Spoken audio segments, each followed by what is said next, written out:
everybody. Welcome back. Welcome back. It's been quite a while, but welcome to GCC's Georgia Chiro Connection. I'm your host, Dr. Kathy, and today we have one of our sponsors representing Chiro Safe. We have Lee Frazier. Hi, Lee. How are you?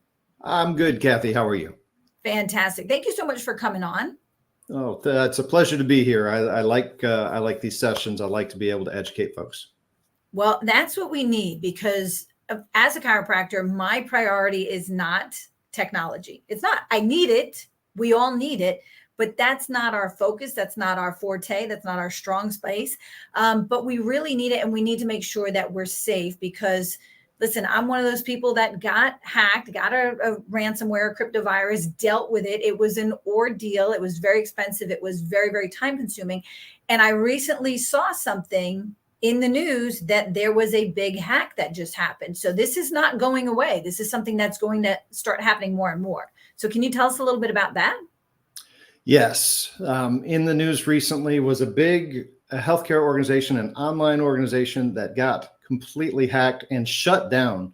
So this was a website where they were doing primarily their business through, and their website got completely taken down. They were offline for over a week. And it was all because of software that they had put in place that they thought was there to protect them. But at the end of the day, they were hacked through it because that software was compromised, acknowledged by the vendor, but it wasn't updated in time for the actual company. So they got hacked, they got compromised, shut down, and it took them time to get them off of the systems, out of their environment, and the computers back up and running again. And this was someone that had budget. They had targets. They knew they needed to be protected, and yet completely compromised. So for the docs that maybe don't think this can happen, if I may, let me explain something. It happened in 4 minutes in my office. We logged onto a website, a very popular website in our profession, logged onto that website at 6:15. By 6:19, I lost 24 computers and my server. That fast. Now, I will tell you, it took over 10 weeks to get everything back. And I shouldn't even say that, to get back fully functioning because we never got everything back. We never got our photos back. We never got anything that was scanned, any kind of documents that were JPEGs or anything gone, fully encrypted, all brand new computers. And we at the time did not have what we thought we had good protection, but we did not have the right protection at the time. So talk to us a little bit about what it really means to protect your digital assets, your computers. Yeah. And that's a key because we think we have the right protections in place, and yet we really don't. So some of that is antivirus, things you're aware of, antivirus, ransomware, malware protection, but there needs to be scanning tools. And honestly, when you get IT companies involved, sometimes they have bad behaviors. They use USB drives. We should talk another time about my opinion on USB drives, but you should never use them, basically.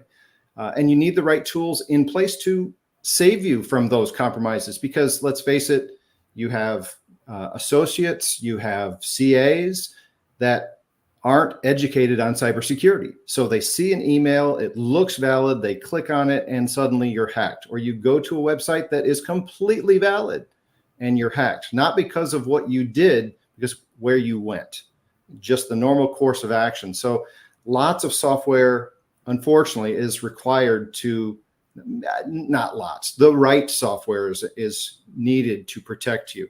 And when you start looking at your typical antiviruses out there, there's a few. One, don't use Kaspersky. It's written from outside the US. The federal government doesn't trust it. Why should you? And then others, you need to research them, and you need to have a reason why you chose whatever it may be. And I don't like naming software companies, but they're not all created equal. So if you need help on that, you need to seek out someone that has a valid opinion and really protect your assets. Because if you have a backup, your backup's going to get encrypted unless you're protected.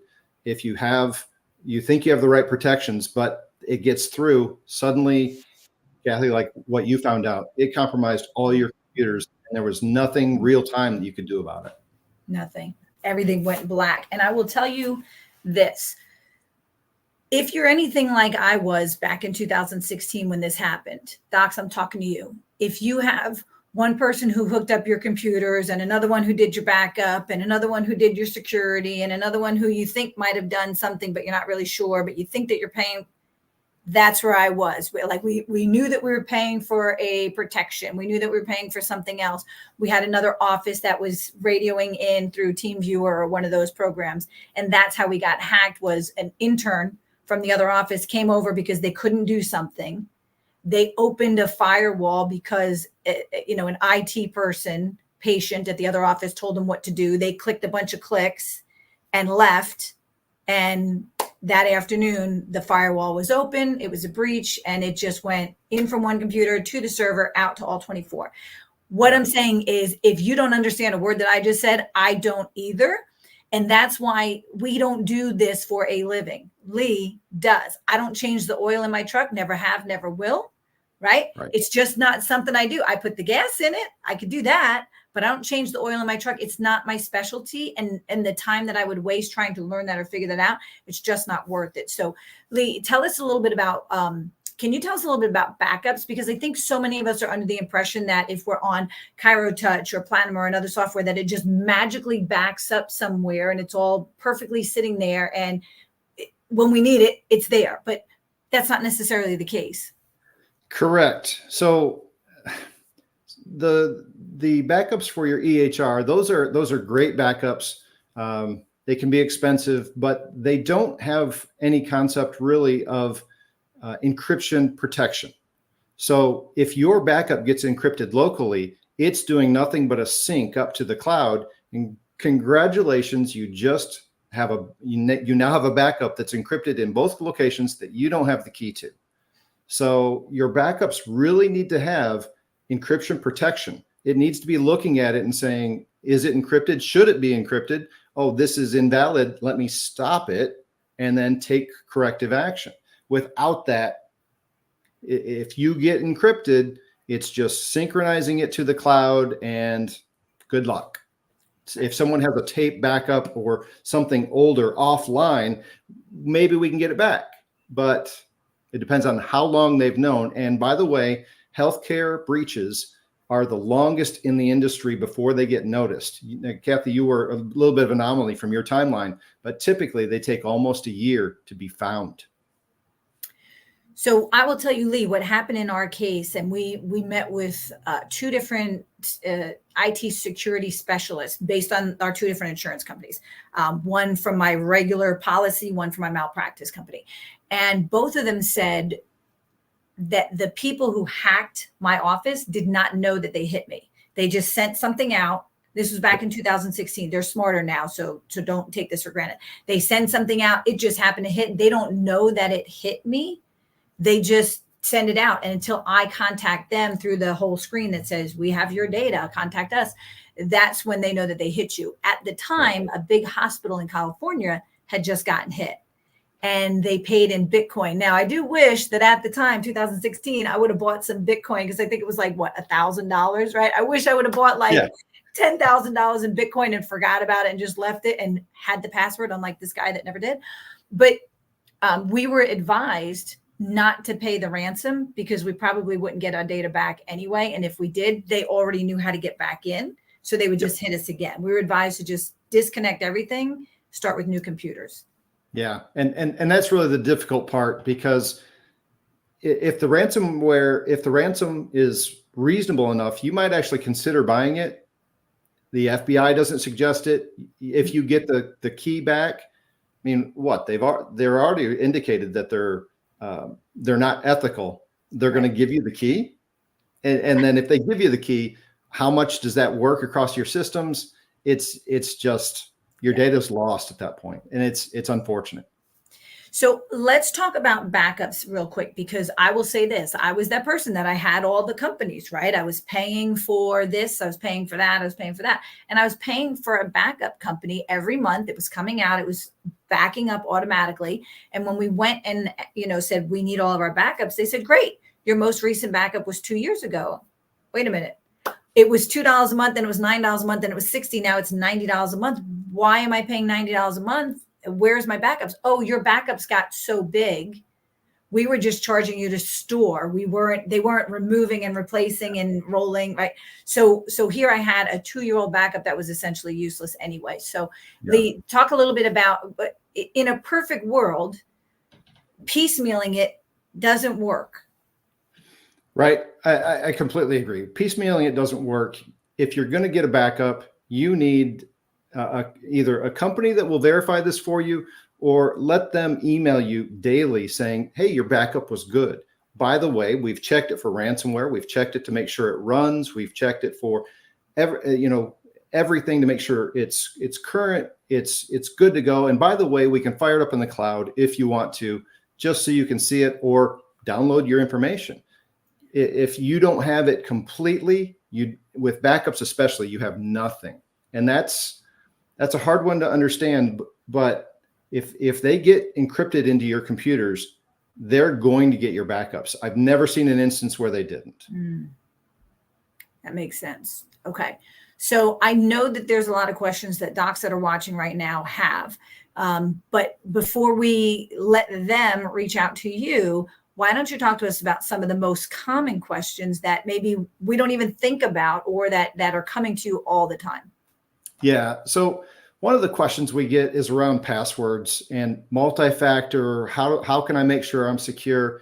And some doctors, they just, well, I've only got one password. And if someone asks them, a practice member and says, hey doc, what's the password? Oh yeah, it's our typical password. I never want to hear that. Mm-hmm. Your passwords need to be complex. We're talking 14 characters long, uppercase, lowercase, number, and special character. And if you don't have that, your password is hackable. Get this, in days. If it's less than 13 characters, it's minutes. So passwords, the question I get is, do I really need all these passwords? Yes. Social media. If you value your social media, if you have a business social media, you need to have multi-factor authentication turned on. And it's not really an option. It's an easy thing. There's an authenticator app on Facebook. Microsoft has one. Google has one. It's an easy thing to do.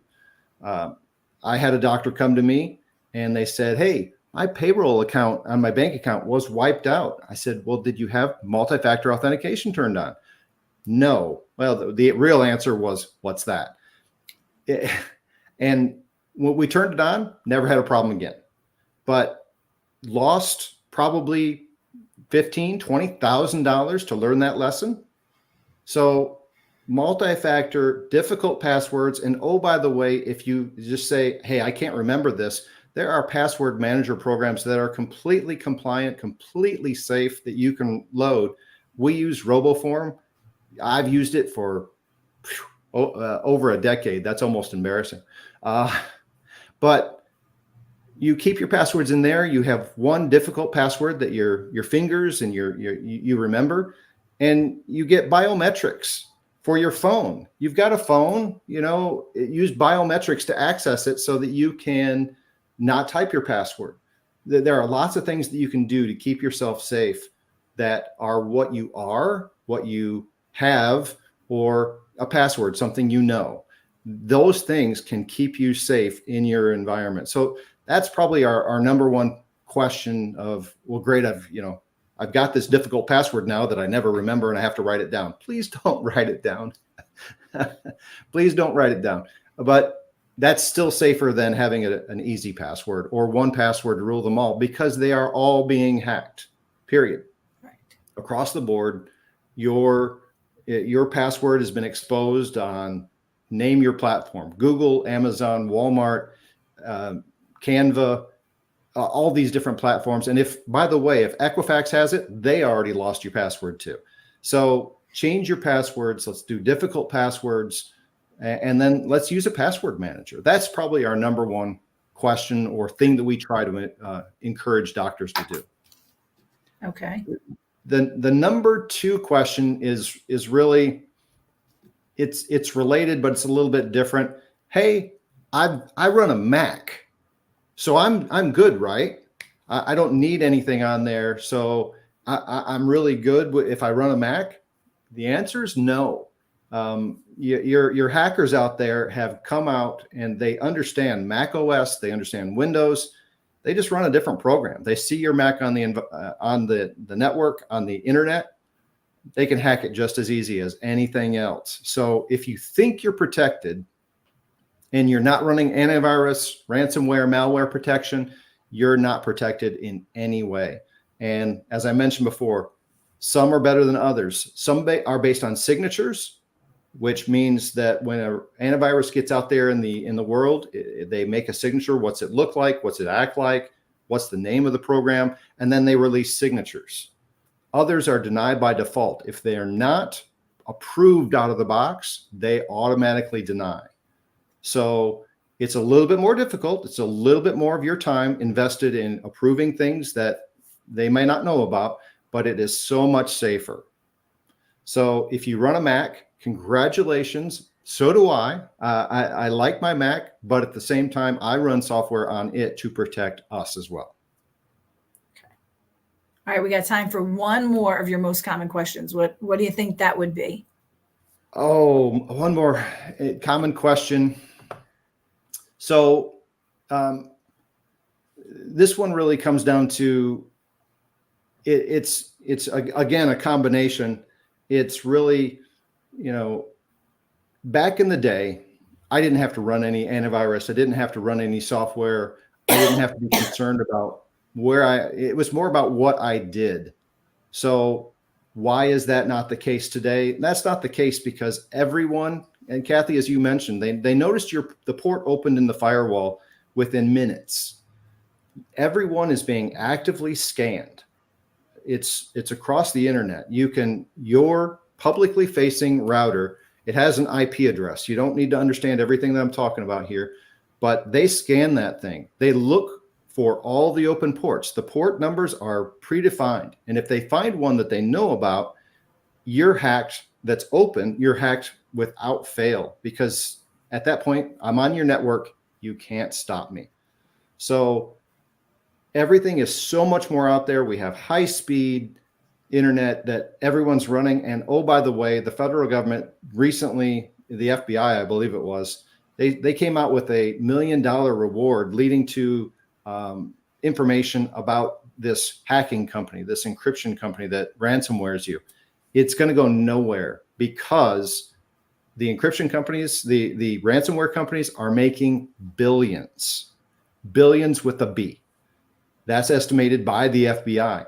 If they're putting out that kind of information, that kind of dollar figure, millions to lead to the arrest of these folks when they're hiding out where? China, Russia, non-extradition countries.